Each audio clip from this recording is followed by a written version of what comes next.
Welcome to Liberty Unlocked. I'm Keisha Toni Russell. Thanks for joining me today. We're going to talk about Israel and the peace deal that Donald Trump has negotiated between Hamas and Israel.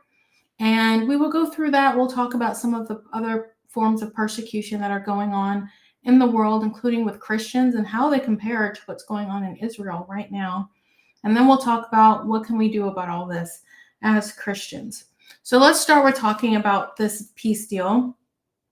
We're going to look very quickly at a clip from Ben Shapiro explaining some of what's going on. Is an agreement that is a stage one agreement in which Israel pulls back to a predefined border that is not the full borders of Gaza because Israel retains security overwatch over a majority of the Gaza Strip. The 20 live hostages come out. The 28 dead hostages are also supposed to come out, all within 72 hours of a ceasefire that went into place last night. Hamas is claiming that this is the quote-unquote end of the war, that it's going to be guaranteed by the United States. It'll be guaranteed by a bunch of other powers. The United States is saying that it could be the end of the war if Hamas were to disarm, if Hamas were to actually hand over governance of the Strip to somebody who is not Hamas. So the bottom line is stage one is the part that is on the books. Stage two, we'll see what happens next. I think people are optimistic. We'll see if that optimism is justified. And one thing I want to say is you can kind of hear in Ben Shapiro's, commentary here that he's somewhat hesitant to believe what's going on, and I think he has very good reason for that. I think it's very risky to trust terrorists and people who have demonstrated that they want your annihilation. They don't really want peace. And I think that's pretty obvious given what's going on here. So I definitely understand the hesitation because I have some myself. But I believe that if President Trump and the other world leaders think that there is a deal here and that things are going to go according to plan, then all we can do is believe that is what is going to happen. Terrible right-wing parties who are going to topple the government in order to scuttle the deal and who have been the great warmongers, according to the legacy media. The government did not, in fact, topple. Some of the members of the cabinet who are from the more right-wing parties, the Smotrich and Ben-Gvir parties, they didn't vote in favor of the deal, but they also didn't walk out on the government. So the government maintains its majority, and Netanyahu's coalition government in Israel retains its power. According to Axios, the agreement calls for an initial Israeli withdrawal from Gaza. Now, again, not from all of Gaza, from part of Gaza, that predetermined yellow line. We've shown you the map before, and the release of nearly 2,000 Palestinian prisoners and detainees. By the way, in the future, Israel is going to have to radically rethink how it treats hostage situations because it cannot continue to simply release thousands upon thousands of terrorists and murderers in exchange for hostages taken by terrorists. Okay. So I think when you listen to what, Ben Shapiro was talking about here, which, I encourage everybody to listen to his podcast as it relates to this particular issue, because he does a great job covering it and kind of breaking down the deal and what's happened. He also talks about Israeli military action after October 7th, beginning on October 14th. And I think that part is really educational for people who really want to understand what's going on there. So even Barack Obama has made a statement about this. He stopped short of kind of giving Donald Trump credit for this, but he says it now falls on Israelis and Palestinians, with the support of the U.S. and the entire world community, to begin the hard task of rebuilding Gaza and to commit to a process that, by recognizing the common humanity and basic rights of both peoples, can achieve a lasting peace. Now, I think everyone hopes that that's the case. I think I have a bit of skepticism, just like I'm sensing in Ben Shapiro's podcast here, because I think it's very difficult to negotiate with people who want your annihilation simply because you exist and they don't like you. They don't like what you stand for. They don't like who you are. They don't like what you believe. And it's very difficult to negotiate with people like that. Because they typically don't want peace, they want annihilation. So it's much harder to combat. And if you remember, there was a kind of a big kerfuffle about Charlie Kirk and his letter to Benjamin Netanyahu. But his main point in that letter is, number one, reiterating his support for Israel, but also saying that, you guys are doing a really bad job communicating your message and your side to the American people, especially the youth. And he is able to communicate. Here are all the questions I continue to get from young people, including from conservatives who don't really understand what's going on the ground here. And he urges Benjamin Netanyahu to pay more attention to the PR and to communicating Israel's position to people in America. Because without question, I think it's very true that Israel is certainly losing the PR world. And it's something that I personally noticed when I worked at Emory. So this is when I was still a law student between 2015, 2016. Well, 2015 to 2017 is when I was working in this in the Center for the Study of Law and Religion at Emory University. I was studying under a rabbi. His name was Mark Goldfeder. He worked also part-time for ACLJ. And under him, I did a lot of work for boycott, divestments, and sanctions movement against Israel, wrote a lot of briefs and things like that. And, you know, my work doing religious liberty has really opened my eyes to the scope and just frequency of anti-Semitism. I've seen it with my own eyes. I've engaged the sort of misconceptions, I think, around what Jewish people face. It's the same ideology that has created the misconceptions about what happened on October 7th. And so I think the PR issue is a big thing. And I think Charlie Kirk was absolutely correct.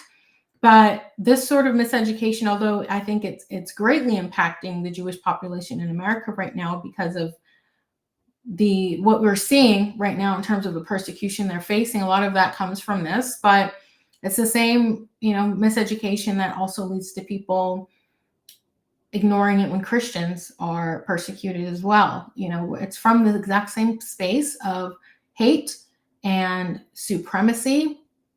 You know, a lot of people will say they're against bigotry. A lot of liberals say they're against intolerance and they're against hate crimes. And yet they say nothing when these things happen to Christians and Jewish people. That Israeli couple that was killed only a couple months ago, the two who worked at the Israeli embassy, young people, I think they were 30 and 26, and they were killed just because they're Jewish. The shooter was heard saying "Free, free Palestine" following the shooting. It's and I see no protests, nobody's still talking about that, you know, other than people, you know, at CBN or conservative commentators. And it's just the double standard is really obvious. And I think it's something we just have to start calling out and, you know, trying to help people see. So I just want to play one more clip from Ben Shapiro here. Defenestration of Hamas as a power in the region, the release of all the hostages at once. Remember, everybody's sort of taking it for granted that this sort of deal would have happened a year ago or 2 years ago. Absolute sheer nonsense. Absolute nonsense. There are many deals that were proposed along the way. All of them involved Hamas openly retaining power in the Gaza Strip and a partial release of the hostages. The only deal that Hamas had put on the table to this point was a full pullout from the Gaza Strip by the Israeli military in exchange for the hostages. That is, in fact, not what is happening. And Hamas has lost its entire base of outside support at this point, thanks to President Trump. Here's President Trump talking about this last night. It's brought the whole world together. It's amazing. I've never seen anything. It's so good for Israel.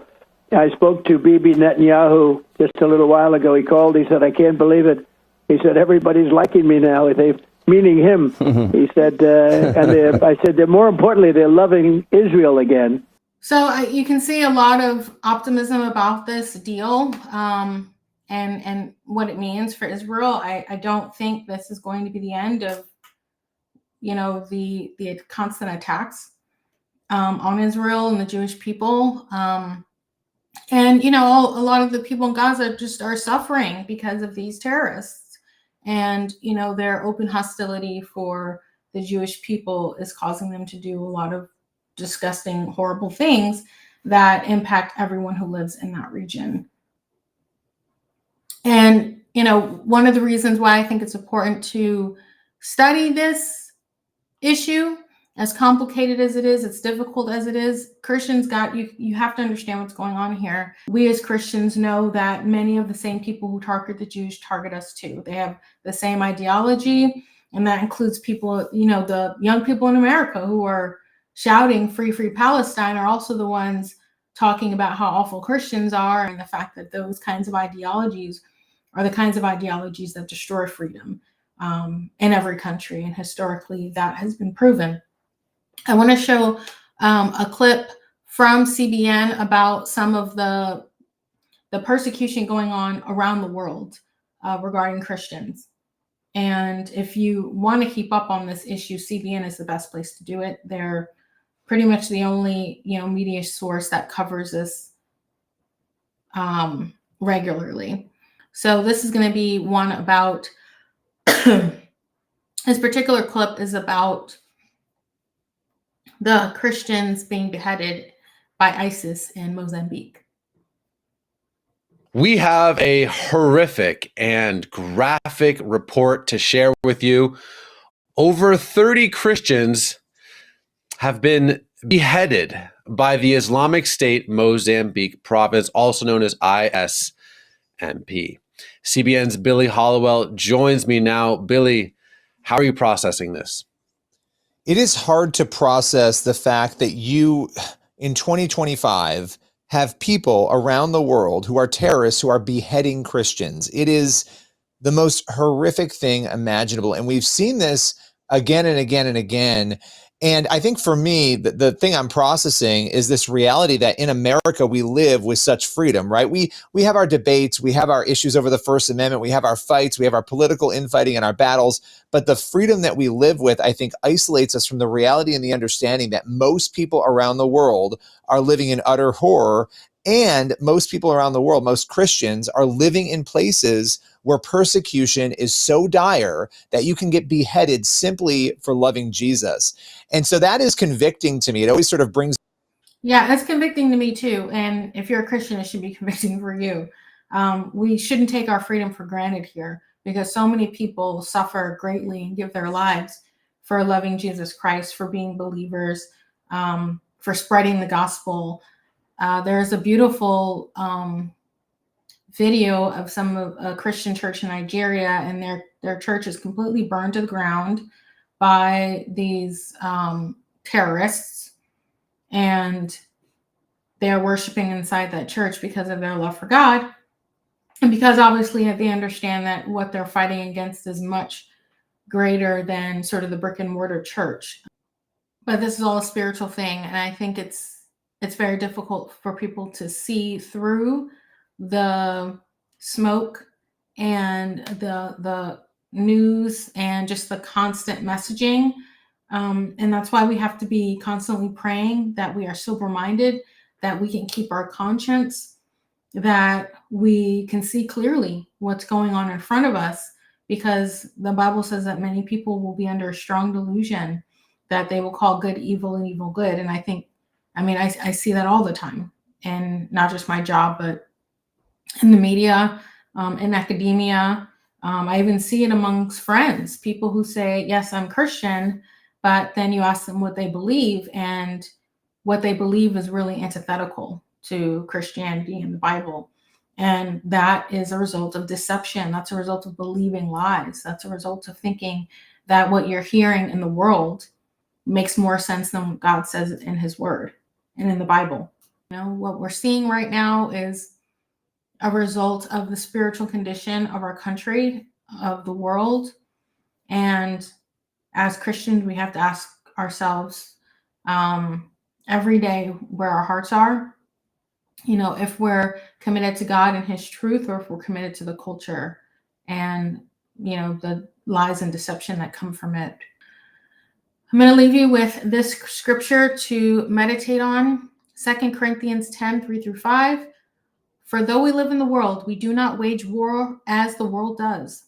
The weapons we fight with are not the weapons of the world. On the contrary, they have divine power to demolish strongholds. We demolish arguments and every pretension that sets itself up against the knowledge of God, and we take captive every thought to make it obedient to Christ. And I just, pray that over us I pray that over all of you listening, that you will take captive every thought and make it obedience to Christ, and continue praying for our persecuted brothers and sisters all across the world, the Jewish population, and just America in general, who is and likely always will be the bastion of freedom in the world. And if we lose freedom here, that's the end of freedom everywhere.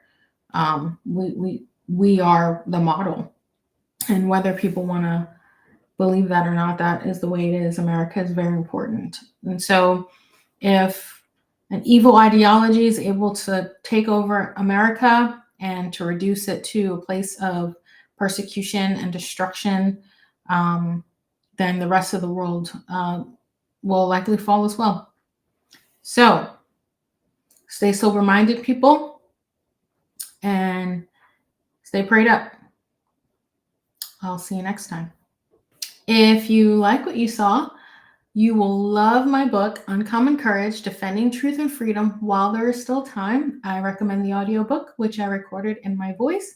You can find that on Apple Books or Audible right now.